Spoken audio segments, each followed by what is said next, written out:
Travis Wingoodsall. Stanford had commented concerning a question about his study and research of Proverbs chapter 29. And so the answer I'll be giving will also demonstrate to you my translation abilities. Get exclusive knowledge. And so first, the Church News snuck in an article, Self-Reliance Profiles. Baker learns better business practices. Starting and growing my business course from the church helps people set goals, learn principles. And of course they use a token black woman as her example, as the baker. The church is still racist since 1978. There's a proverb, see how I'm tying it together, in which if you give a man a fish, you feed him for a day. It's technically just the one meal. You teach a man to fish, he starves with the knowledge that he could have had fished. Yeah, there's an error in the proverb. It's readily available to anyone who's had to try to work to make a living. It's not enough to be told what to do and then expected that you have to do it yourself. This self-reliance program of the church is a pull yourself up by your own bootstraps. Fine, you can't pull yourself up by your own bootstraps? Here's a course. Now go do it. Pull yourself up by your own bootstraps. This is pure evil of the church. Every course that the church puts out is an utter disgraceful failure. Every priesthood holder knows this over the decades. Church keeps coming out with new priesthood revelations for a new system, a new process, and they all fail. Just like Nelson, taking away home teaching was a worse, miserable failure with the ministry program that he replaced it with. 2020 is the perfect example of how the ministry program failed the church. And then Oakes had the audacity to say, in the coming days, you'll see the wonderful, marvelous powers of Jesus, Las Vegas missionaries, if you obey the ministry program. Yep. They purposely made the change to sabotage you for 2020. That's what Oakes was exposing to those little kids on their mission in Las Vegas in 2020, March 14th. Not just for the election coup training program. God. And so no, the correct precept for that proverb is that as children we need to get taught, so that when we are an adult, we are then put out into the world where we have the tools, not just the knowledge, and we have the resources. In the case of the fish example, you not only are to get educated on how to fish, you are also supposed to be provided with a fishing pole, a net, or whatever is necessary for whatever kind of fish you were taught to catch. And you need to be provided with the source of the fish.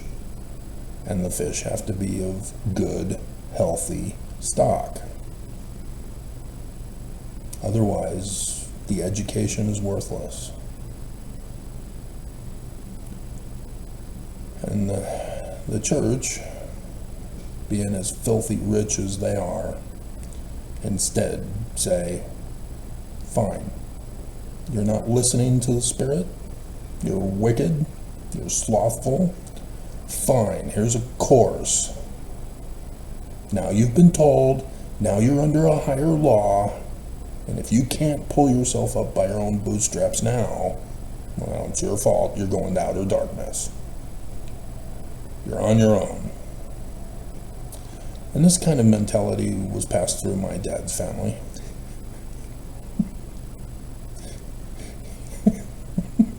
So I know all about it. Because my grandpa did it to my dad, and my dad did it to me. It is the stupidest, most abusive teaching that can ever be done. And here it is, the church is using it.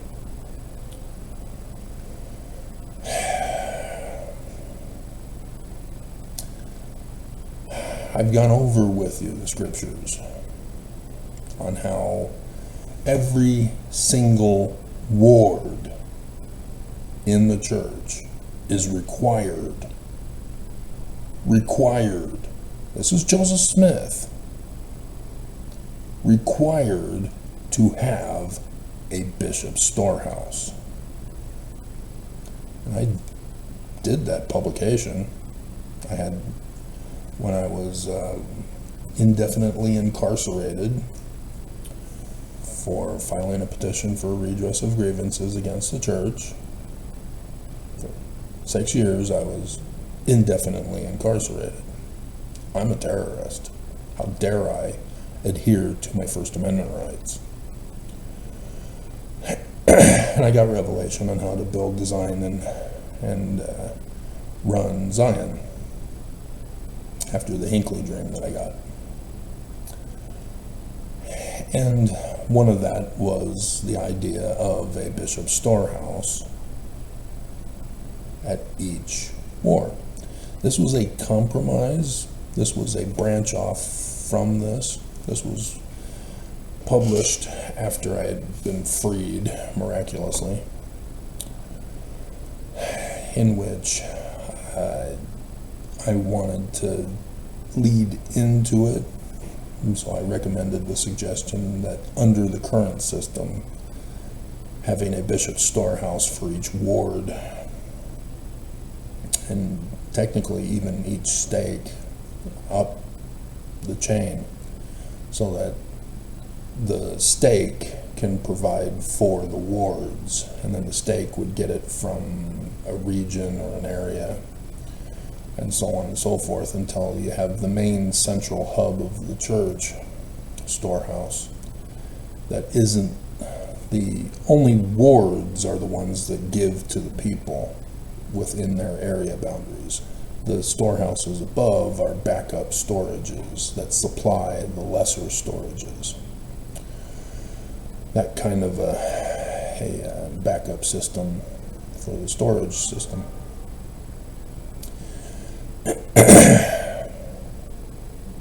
And this is exactly what's in the scriptures, as I've been going over with you, as we're now on day 3 of Tabernacles, the Exodus, the final year. This is it, Mormons. Zion or utter destruction. And so Joseph Smith makes it very clear that Zion's economy is not Section 119.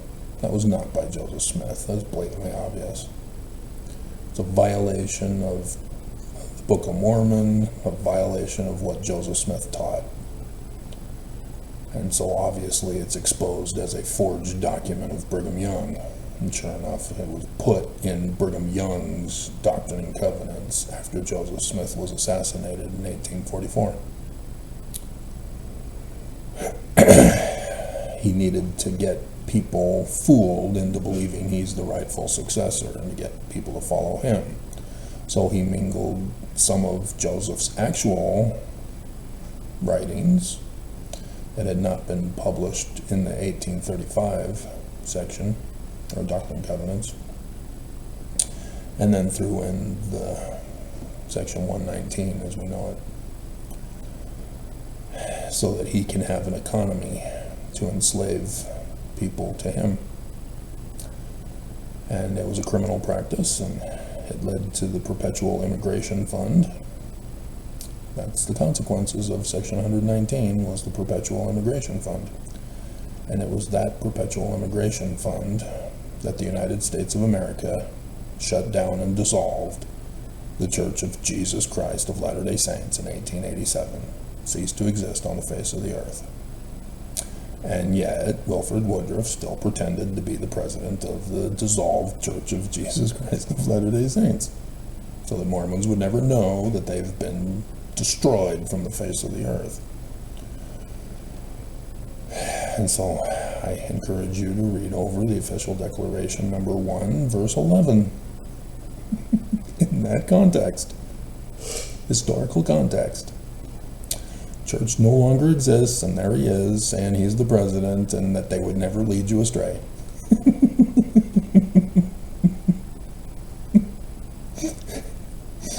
You understand this?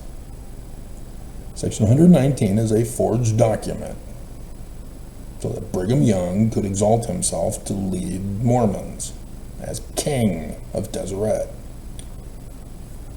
enslaving them in economic bondage, sexual bondage, slavery bondage. And you're still thinking the church is true, huh? God, the depravity of Mormons. And so Malachi, that Joseph Smith is using this economic system from, is talking about using tithing for the storehouse to feed the poor and the needy, the widowed and the orphans, and the elderly.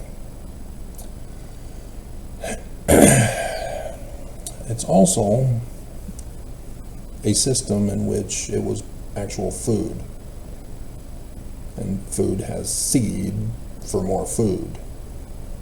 So when you give a poor person food, you're also giving them seed so that they now can produce crops. And back in the ancient time period, there was plenty of room to migrate to a specific plot of land, plant the seed, and go from there. Even if you had to receive an investment on somebody else's land to grow crops, similar to Joseph Smith Sr. in Manchester, he was given land, and the crops were intended to help him pay for the land. It ended up being a failure thanks to 9/11, 1826. He saved America and sacrificed his financial status. Provided us with the Book of Mormon as a result. What thank ye, Mormons, Joseph Smith Sr., for the Book of Mormon that you have received. A little 2 Nephi 29 comedy, humor. And so this is a completely different economic system to help poverty-stricken persons out of poverty.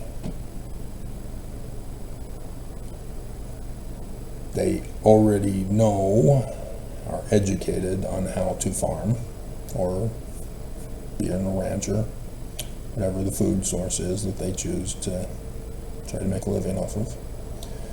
And they are given the tools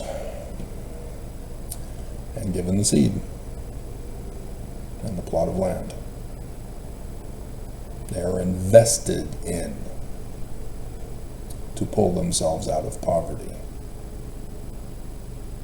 This is a cooperation arrangement that Malachi is talking about, that Joseph Smith and the Book of Mormon are talking about. And so when you read over the Zoramites, you realize how abominable they were after the construction workers were finished with building the buildings. Now they're unemployed. Instead of allowing them to share in other businesses to help improve the prosperity of the Zoramites, those Zoramites wanted a monopoly and booted them out, just like Google.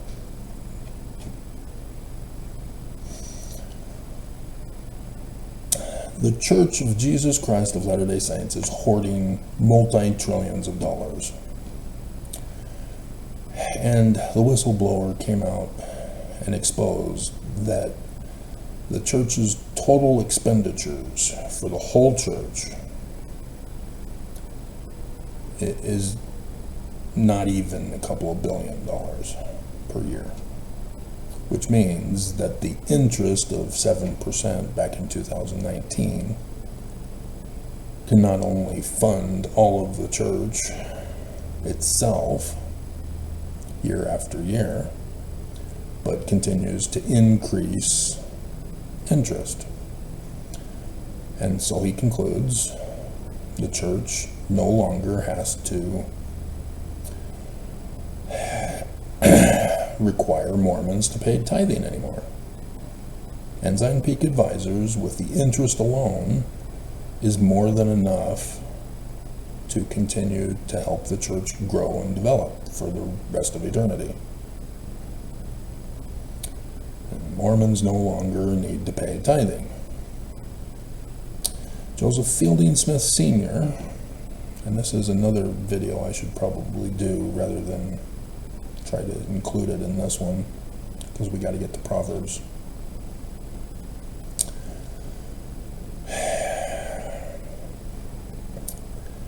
Had mentioned that there would come a time when the church would be so prosperous that Mormons would no longer be required to pay tithing.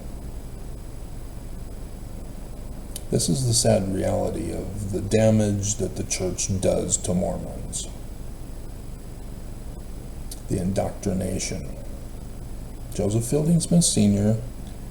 was the son of the only Smith widow to go with Brigham Young. It was Heber C. Kimball that took care of her and the boys. Now, there's a reason why, and I've gone over it with you. But the boys were too young to know how Joseph and their dad were running the church. All they know is all of a sudden their dad is murdered, and they're being told they have to go with Brigham and Heber. They're not told why. They're not told why they can't stay behind and be with their cousins who are not going.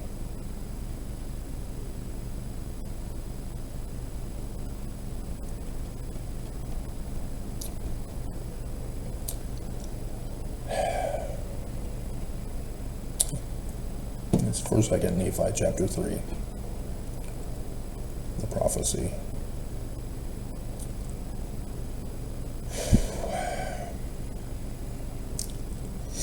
And so Joseph Smith Sr., Fielding Smith Sr., is raised up in the indoctrination of Brigham Young, of Section 119's economy, of polygamy, as Heber is telling Senior that his dad was involved with polygamy, just like Joseph was involved with polygamy, and that he too needs to practice polygamy.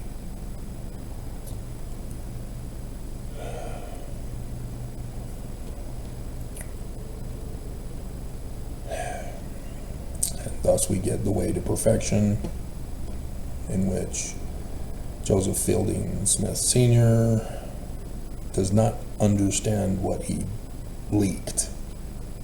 It's the whole Danite plot to coup the government. But his level of knowledge in this secret combination was only sufficient to get him into the apostleship. And everything hit the fan, and church ceased to exist on the face of the earth, and he helped to perpetuate the lie that the church still continued to exist, in denial of the congressional act and the violation of the laws. And so this is the context in which he's talking about Mormons one day will no longer pay tithing. He does not know the way to perfection. He does not understand what he just told us. He has been indoctrinated, and as an innocent boy, he was corrupted and became a weapon for these Danites, but still unaware of the actual plot, that he is the enemy. He doesn't see it. And so then you enter Heber J. Grant. He knew full well he's the enemy, and then formed the corporation using the former Mormons as the slaves to the corporation to make the church money. And thus the consequences are this article, Self-Reliance Profiles, Starting and Growing My Business Course.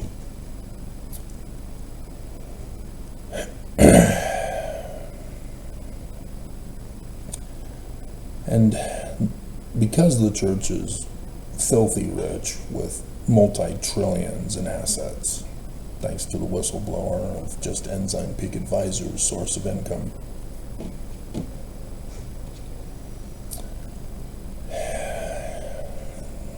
and knowing that the church could run independently,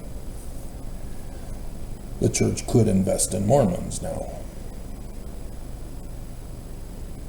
They could easily put bishop storehouses for every single ward around the world.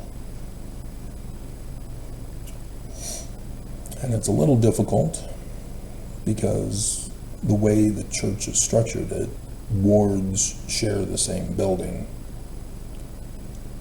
and stakes have a stake center in which other wards also share the stake center.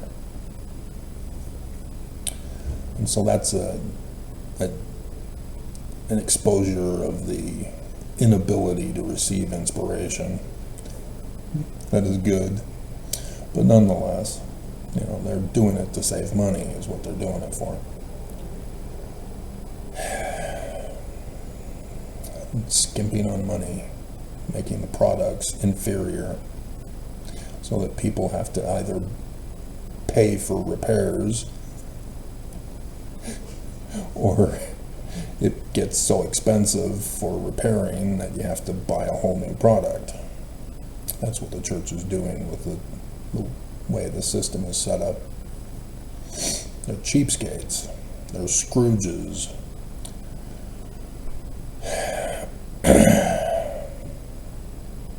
And so, yes, the church could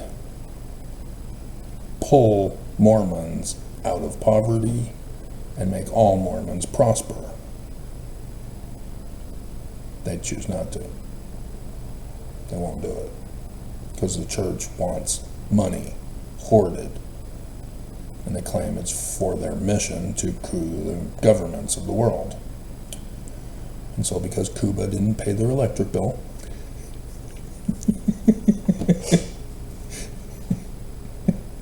Cuba is now in darkness, not receiving the light of the Church of Jesus Christ of Latter-day Saints. I told you to pay attention to the church news. Make sure you understand what's going on in the world. Doctrine and Covenants told you to do it. Okay? So just understand that Zion is supposed to do what the church is failing to do. And according to prophecy, Thursday is the Exodus, guys. 23rd is the fall. And if it extends beyond that, I just, oh my God, you ruin scriptures.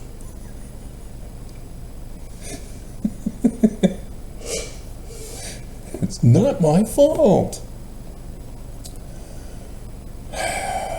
Alright, so let's get Stanford's question about Psalms or Proverbs. Oops. I leaked information. So he did it on my day 2 Mormon Exodus to Zion countdown. NBC exposes the sexual depravity of the church. The naughty Mormon girls leaking Oaks' talk. Don't do it. Don't do it. And so Stanford is researching Proverbs 29, exactly as it appears in our Old Testament. And he's wanting my input on it generally. And he recognizes some linguistic pattern matches with prophecies. And so he's wondering if Proverbs is written as prophecy and thus also containing revelation of the dates for the prophecies. And so this is what he's wanting, is my input on Proverbs 29 specifically. The book of Proverbs are considered writings of the Jews and are not considered prophecies. But the reason why you see a linguistic pattern match with the prophecies of the prophets and the Torah, which, dear God, AI is defining Torah as the law. I'm just banging my head about how frustrating AI is. And you have Mark Cuban, who was on Bill Maher's show last night, and he's praising AI and explaining AI and how vital it is that we not demonopolize it. Dumbass. He has no clue how AI functions. He only knows that it's a moneymaker. And this is the trap. Bitcoin is the same way. Bitcoin is a trap. We all know this. The one founder of one of them is in prison now. But unfortunately, AI is being used on the last year before the bloodbath of Trump, which was the new rules of Bill Maher last night. So blatantly obvious, and yet our government's pretending to be dumb about the national security threat of Trump. I mean, did you see the videos yesterday? I put it in 2 of them, of Trump. The perfect family man role model.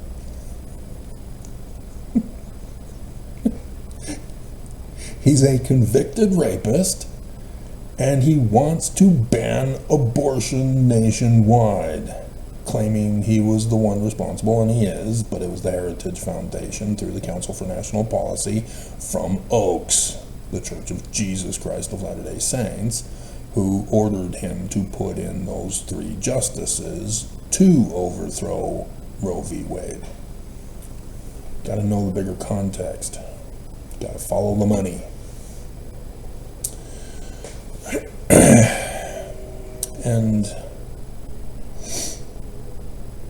And so, yeah, we're doomed, plain and simple. An AI is specifically designed as the Cylon virus to search for weaknesses in our system across the nation. And Cuban is also involved in wanting nuclear power plants to power AI. Can you say, why don't we just kill ourselves now?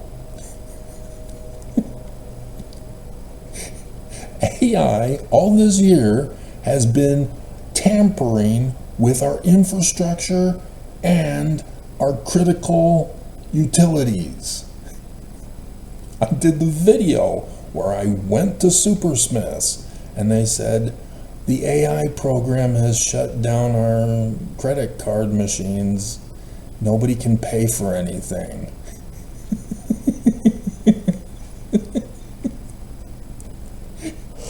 Another time I was at Supersmiths trying to pay for my food, running them through the checkout stand, and it refused to process my order so that I can pay for it because it said, I need to scan my head before I can proceed.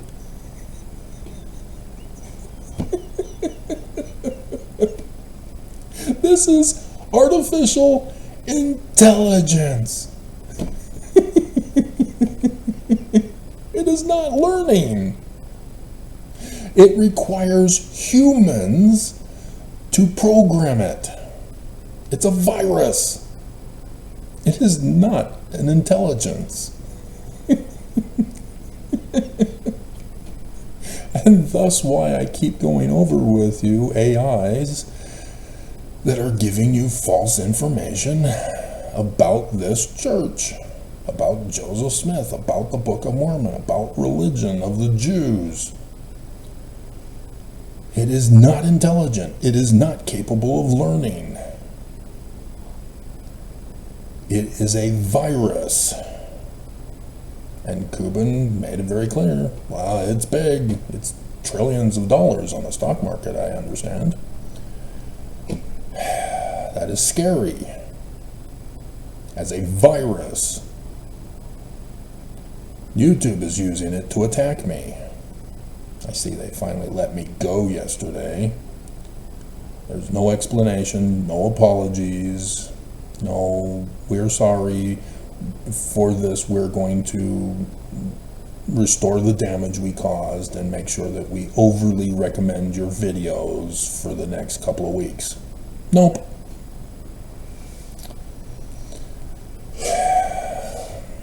Bullies do not want to repent. So the only thing I can think of is that somebody busted them, which would have been the FBI. And so they're going to be pissed. They're going to want revenge.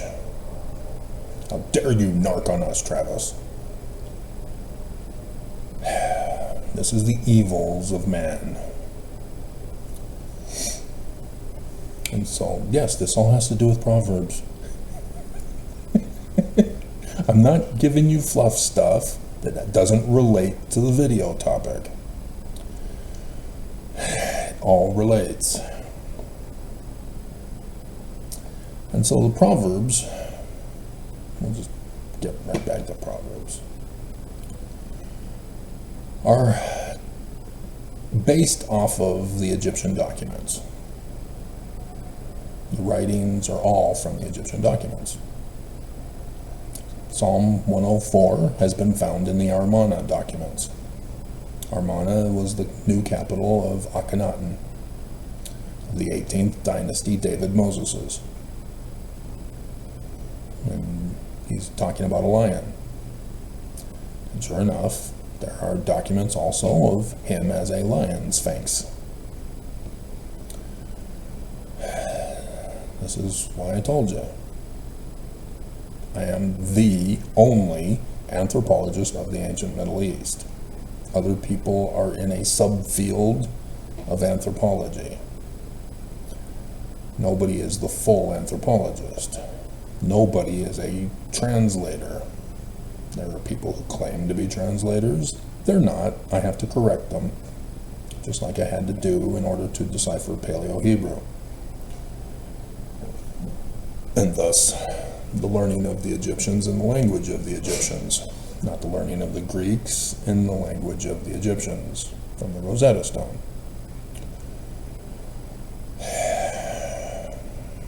People who claim to be in positions of authority and knowledge are among the stupidest people in the world. You know, like Elon Musk. You gotta lock him up.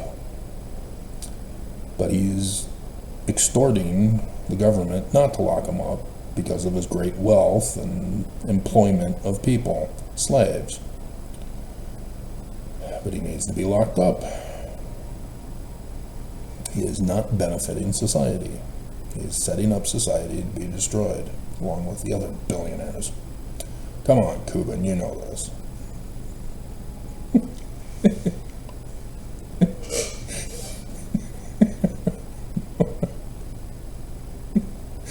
Church knows it.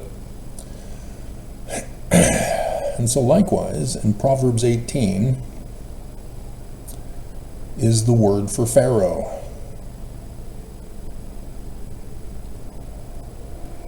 There it is. There's the exclusive information that nobody else will tell you. It's incorrectly translated in the biblical Hebrew text and in the English, and thus also in the Septuagint. Nobody wanted to acknowledge that that is Pharaoh.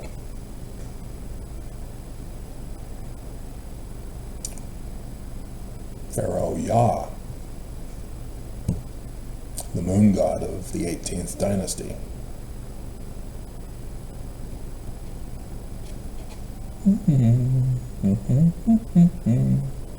The Hebrew god. So, hey, that allows me to finally cover this for you. It's been sitting around for a little while.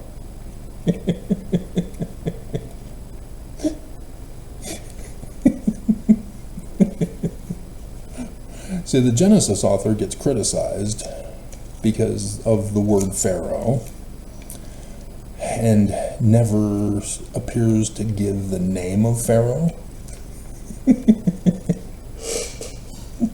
And yet here in Proverbs chapter 29 verse 18, Pharaoh Yah.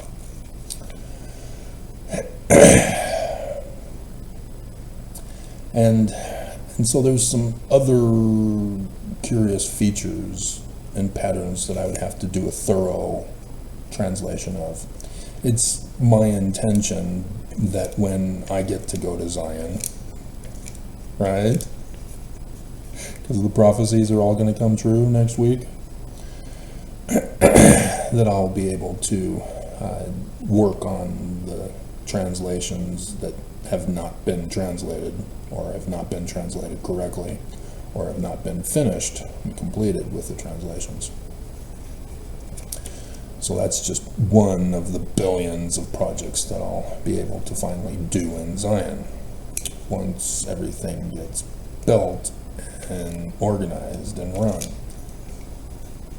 which may take some time depending on how many people we have and the quality of those people in the various fields necessary to build Zion. Because if it's all women who've been trad wife sex slaves for the church, we're going to have some problems building Zion. We're going to have to start from scratch, and we're going to have to teach the women how to learn, and get inspiration, and follow that inspiration through with scientific research, and logical Socratic methodology and the development of your theory tests.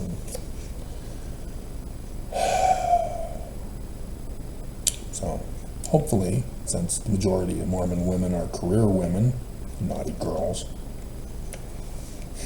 that won't be the case.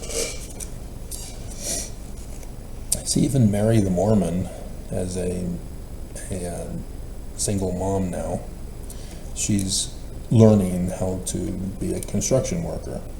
And so if she were to want to learn more about this new guy who's commenting on her videos, checks me out, and then believes and realizes that Brigham Young, her ancestor, was abominable,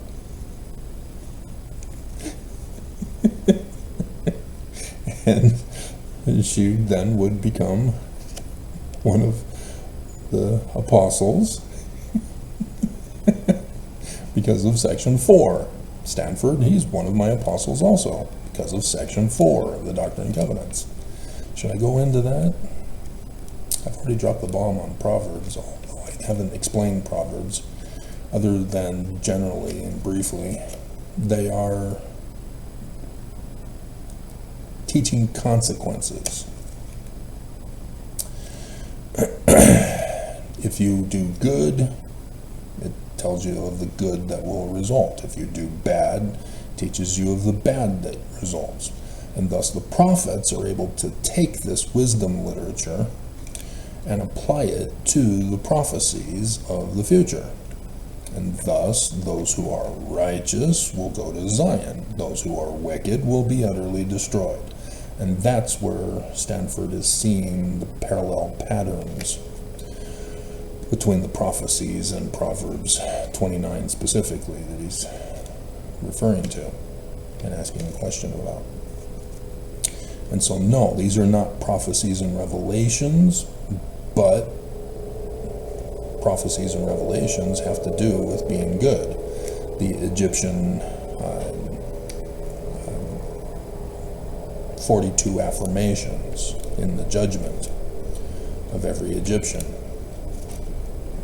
at the scales of judgment before you go before the veil of Pharaoh is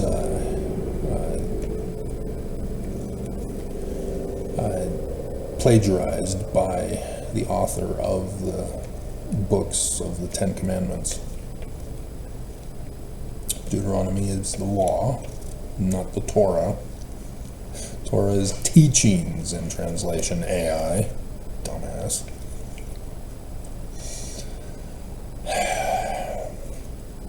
And so the author of Exodus just plagiarized Deuteronomy for the Ten Commandments, telling a story about it based on the law, except for the Sabbath day.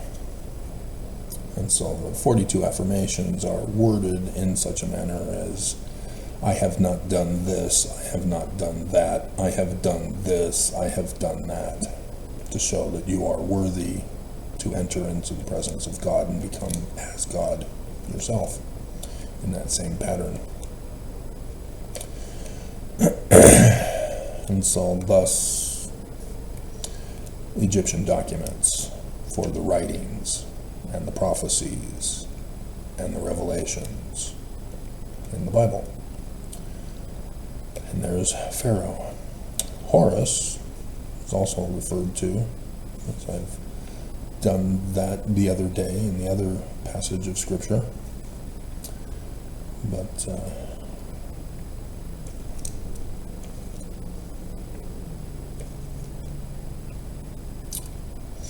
there's the sun god Ra in chapter 3, or verse 3.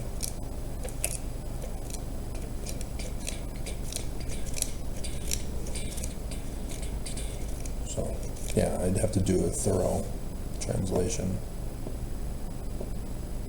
for that. But I notice he has a repeating pattern for the start of his sentences. Ish, ish, ish, Anish.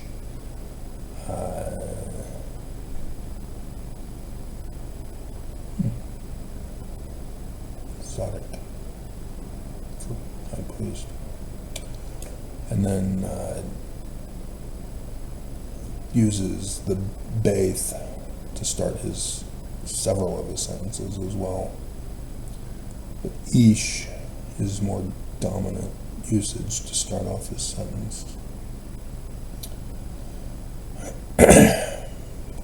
Fun stuff. So, back to this. See, I have associative memory. I don't have a script. So things may get lost. Things may get lost. It's just me talking with you. So Jesus is Hebrew for Joshua, or Greek for the Hebrew Joshua. Yah of salvation, Yahshua. And so the church, through Brigham Young, as he's the one who created the endowment ceremony with the plagiarism of the Egyptian judgment scene, twisting it and corrupting it, and thus Section 85, verse 7 needs to be set in order by the one mighty and strong. Whereas Joseph Smith, or Fielding Smith Sr. also did a first presidency statement regarding the one mighty and strong. And even though it was a massive pamphlet, booklet, he came to the conclusion of, I have no idea who this is. I don't know.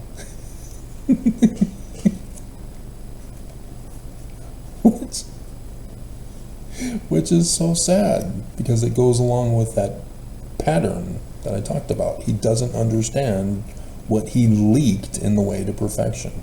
He doesn't understand what he's saying when he's saying that the church will grow to be prosperous and nobody will need to pay tithing anymore. He doesn't get it. He's thinking the church is true, and he just doesn't get it. His descendant is to be the one mighty and strong, and he's clueless.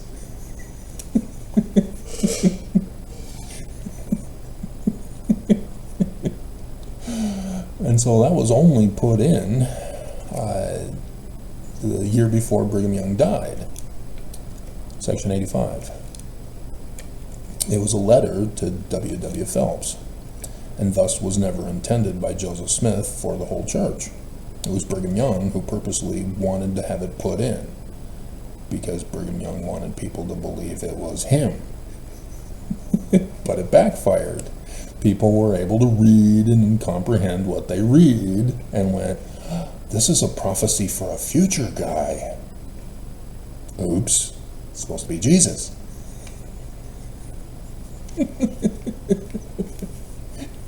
And so these Mormons know it's supposed to be a Mormon who's supposed to be the one mighty and strong. And they have no clue that it's the man like Moses, the Jewish Christ. Because they're told we're Christian, not Jewish. And so Avraham Gileadi gets busted by the church for trying to merge and harmonize the two together. Oh, the one mighty and strong is the prophet of the millennium, and Jesus will come and they'll work together. No, you're excommunicated and fired. Get out.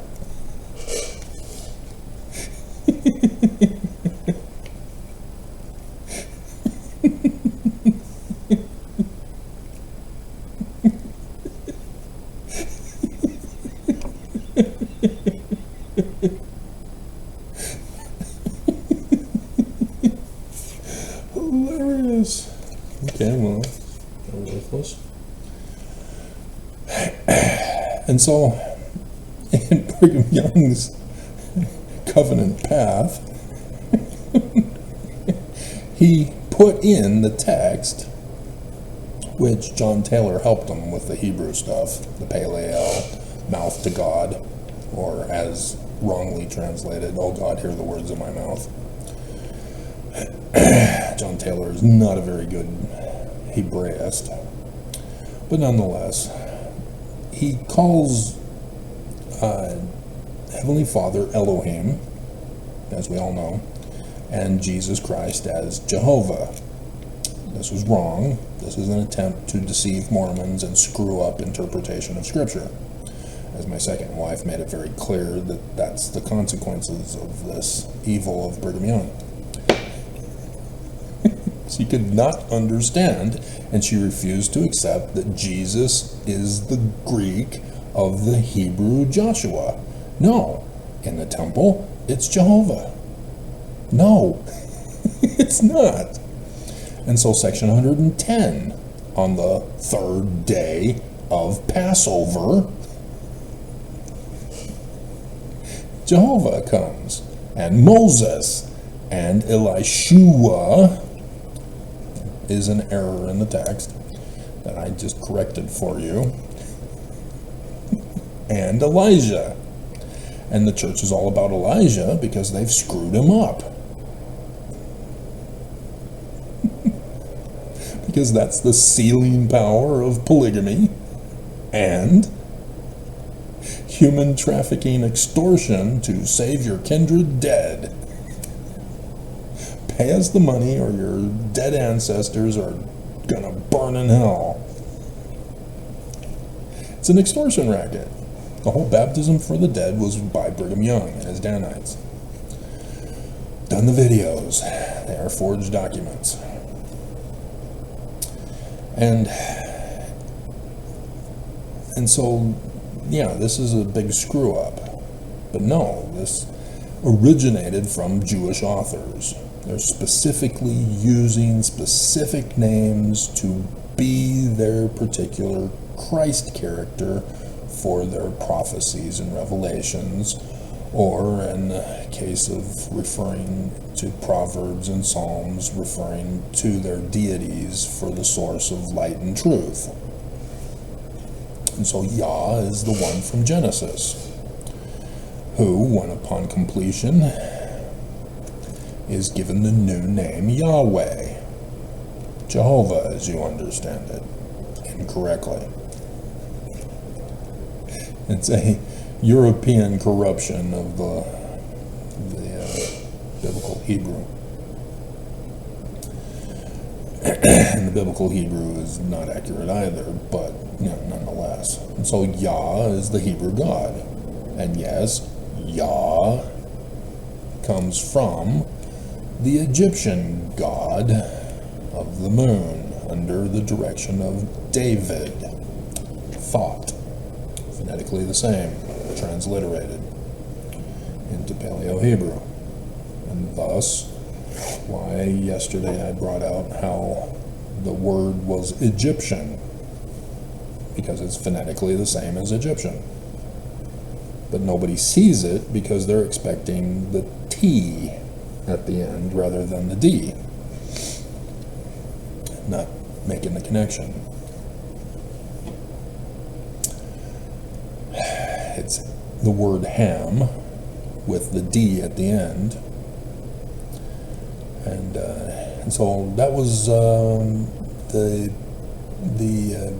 pretty pictures, the pleasure pictures, pleasurable pictures, whatever it was, the word. It's not pleasurable or pretty or whatever it was. It's Egyptian pictures. So yeah, that's because the D is the pyramid shape. Hello? And when you attach it to Ham, which is Chem, thus you have Kemet, the black land of Egypt. Blatantly obvious, and all scholars miss it. Just like they missed Pharaoh in Proverbs 29, what was it, 18, was it?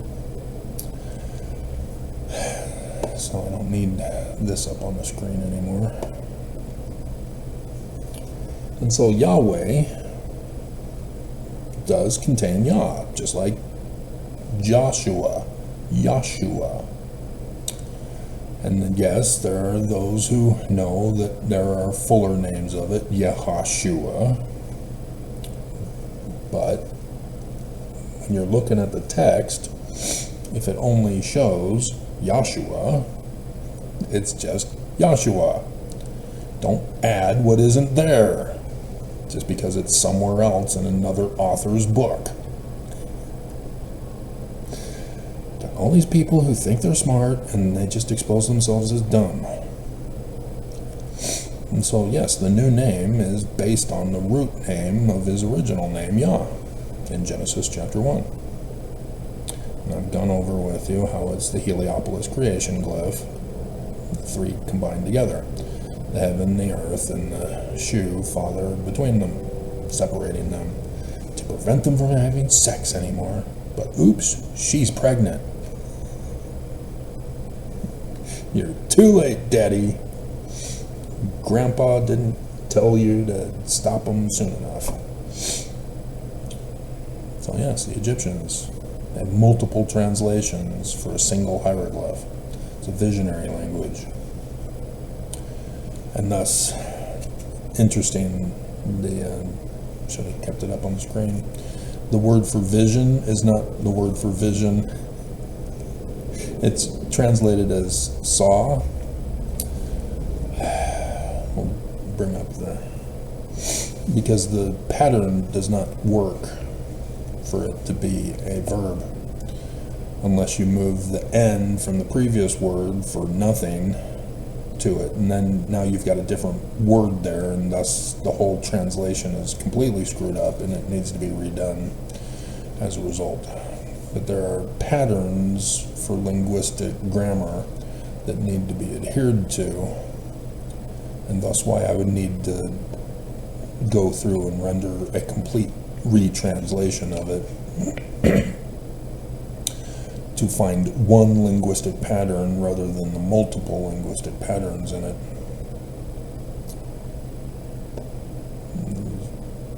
Proverbs 29, wasn't it? Yeah.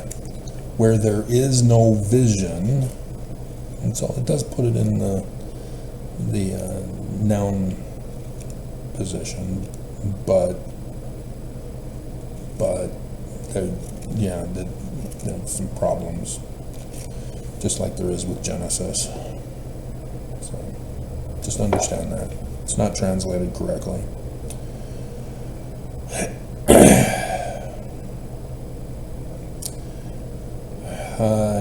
And so, yeah, what Brigham Young did with the temple is to reinforce his turning of everything Joseph, and especially his visions, into literal histories. That's what he's doing here by saying that Jesus is Jehovah.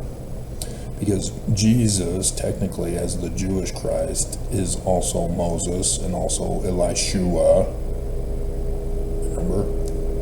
And Elijah. It's all Yah.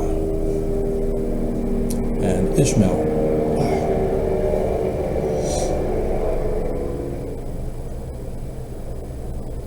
I meant to put that in, but I was in the tub at the time it came to mind. And of course, by the time I finished, I forgot.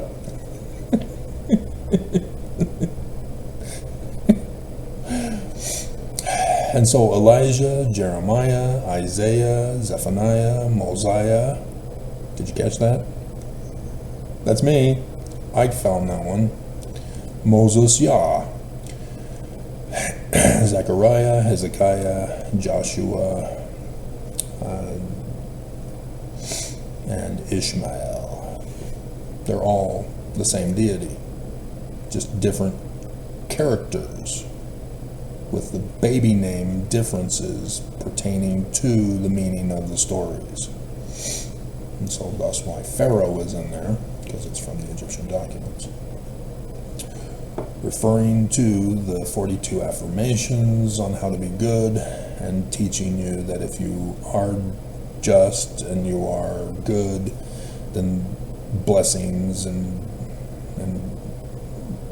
inspiration will follow, and a prosperous life.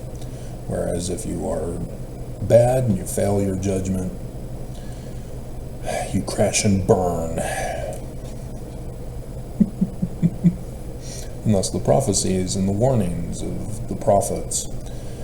Be good, guys, otherwise you're going to lead humanity into an utter destruction. That's why the Book of Mormon tells you, be good, utter destruction. See the bad examples of the characters that we presented for you. And Mormons know this. We get taught the primary hymns to be good, let the consequences follow, and yet Mormons aren't making the connection. So that's that for that. Did it in 1 hour. So is there anything else that I need to cover?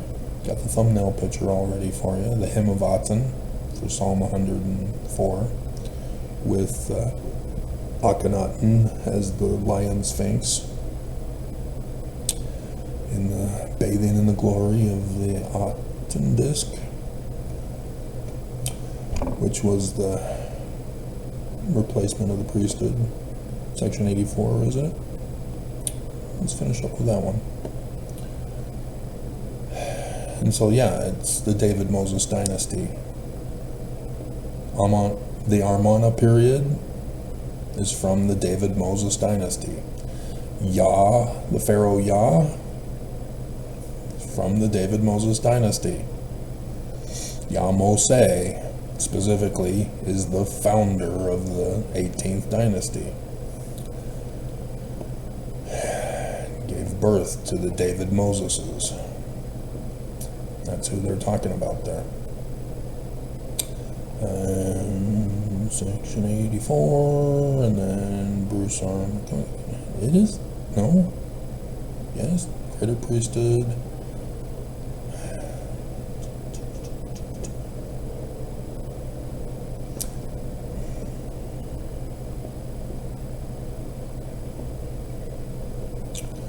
Did you not put it in, Bruce, or is it 88?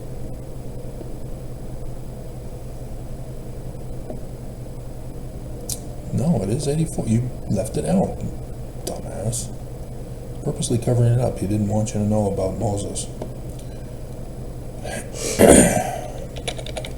Took Moses out of their midst. Come on.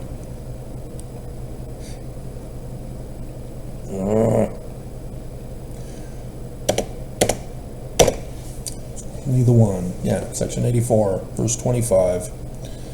Dear God.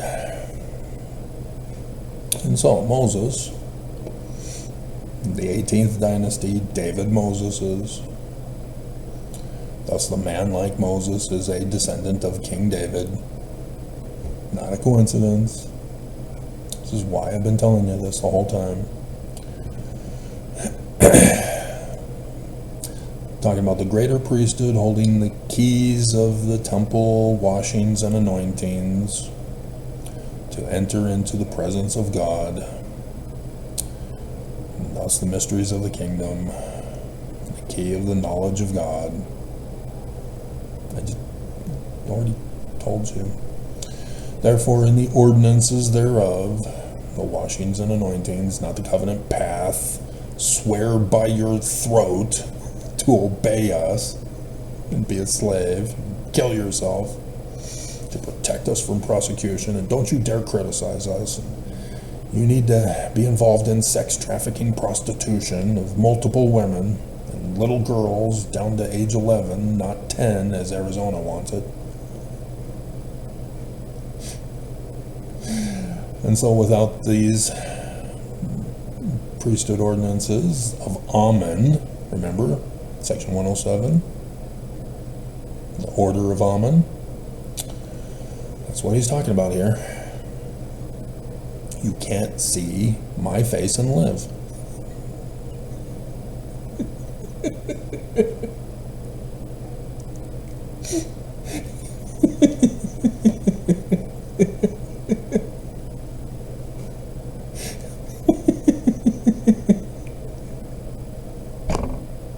It's a symbolism that you can't look at the sun. You'll go blind, you'll die.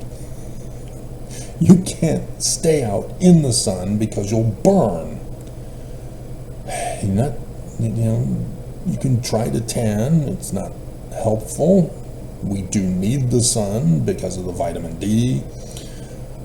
But you cannot stand in the presence of the sun. It will burn you. It's massive blisters. It's very painful. I know. And this one Saturday, I'm sleeping in because I stay up late. That's how I have my dreams. For prophecies about how no woman likes me. She can't stand to be in my presence and see me face to face. And my mom comes in and says, Brother Whitmer and Keith are here to take you to the beach. I'm going, I don't want to go. And I turn over and try to go back to bed. Come on, dear. You need to go. No, I don't want to go. Spiritual witness feeling tells me I shouldn't go. We didn't have that back then. That was a joke to mock the new generation. And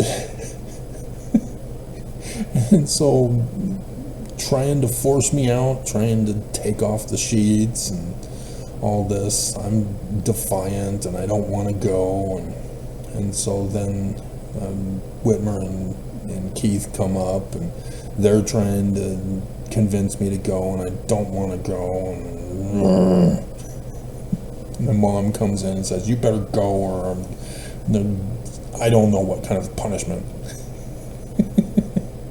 And so I'm forced to go. And so we go and we spend the whole day at the beach.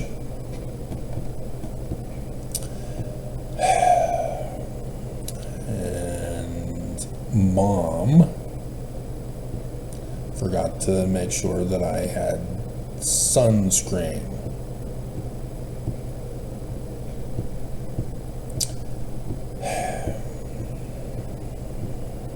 And so I'm there at the beach and I'm starting to feel it.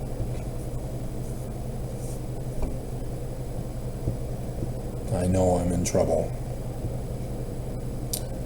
I am there against my will, held hostage, and tortured with the burning of the sun.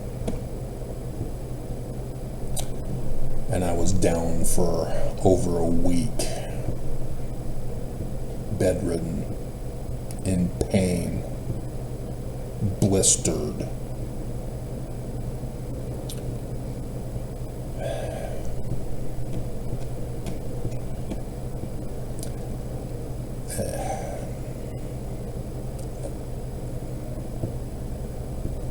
Don't even ask about bathrooms.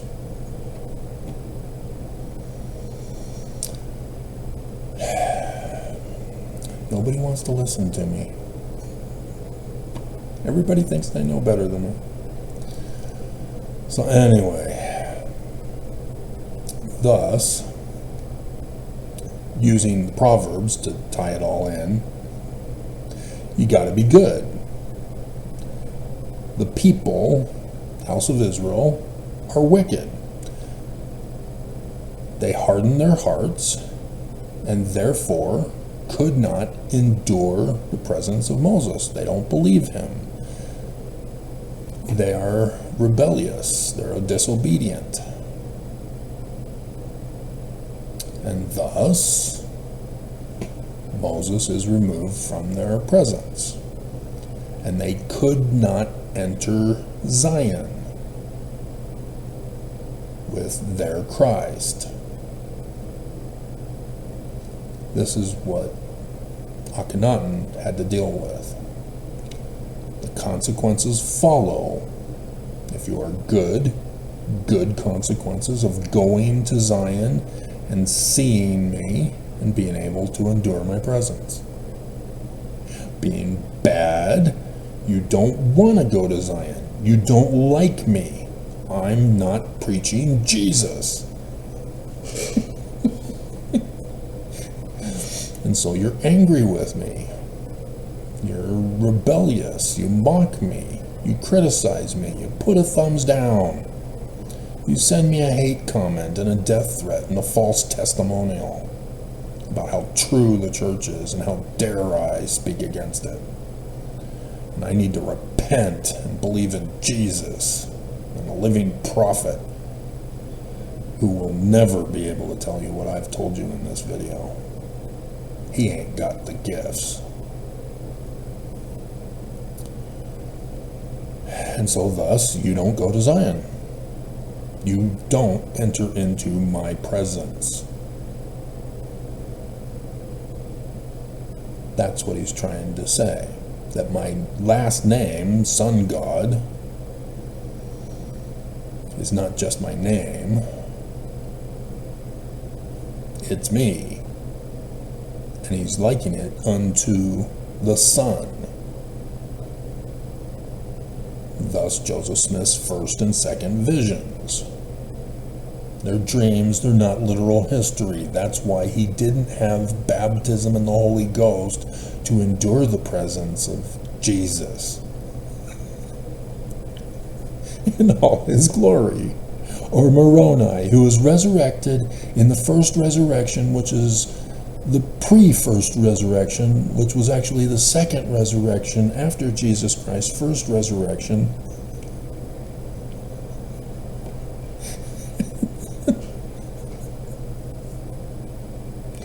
Stop turning it into literal history.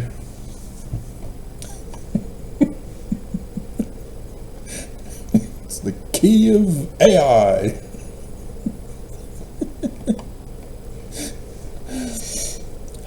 And so therefore he took Moses out of the midst, and the Ammon priesthood also, and then gave the Aten priesthood, which holdeth the key of the ministering of angels in dreams. Not angels, literal history appearing. And that's what I've got. As a priest of the lesser priesthood, I get my 86 dreams that ruined my life. It's about going to Zion, not just the 2 failed marriages. But yes, I've had the keys of the ministering of angels, which is dreams and visions. And I've gone over it before. The right brain, even though it's the right eye for government and father and husband and son and son as in the sun, God, son, is on the right eye, and then the left eye is religion, wife, and mother, and the moon. But sleeping on the back of your head is for visions, or not vision, messengers. Oh my God. And sleeping on the right side frees up the creative part of the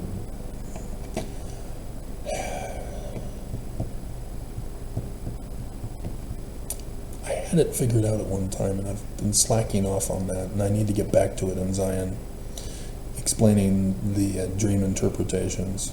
But just understand, sleeping on one side is for why you have your father dominating, and the symbolism alters if you sleep on one side or the other. I don't have my reference books in front of me. And so I always sleep on my left side anyway. As you can see behind me, I don't sleep against a wall. I sleep out so that I can see the clock in the middle of the night. So that's what the keys of the ministering of angels are, is dreams. You will have dreams.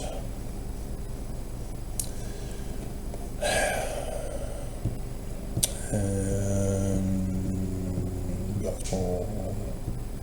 8 days, overthrow the kingdom of the Jews. Huh? For he was baptized. Oh.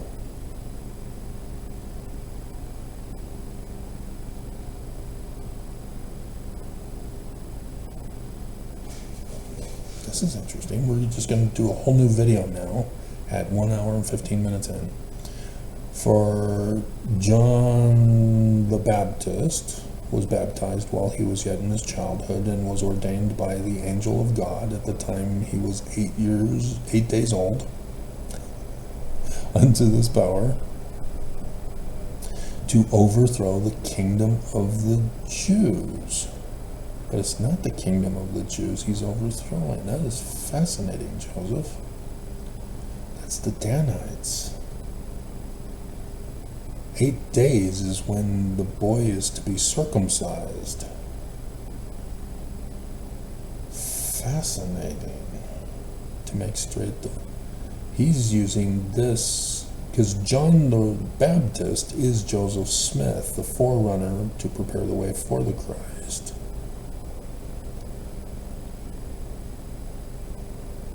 But it's also for me, the Jewish Christ. Fascinating.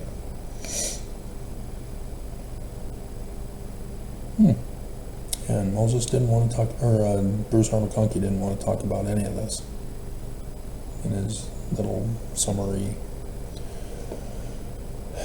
thing there. Okay, we're done. We are done. So then I'll figure out something for a day 3 video.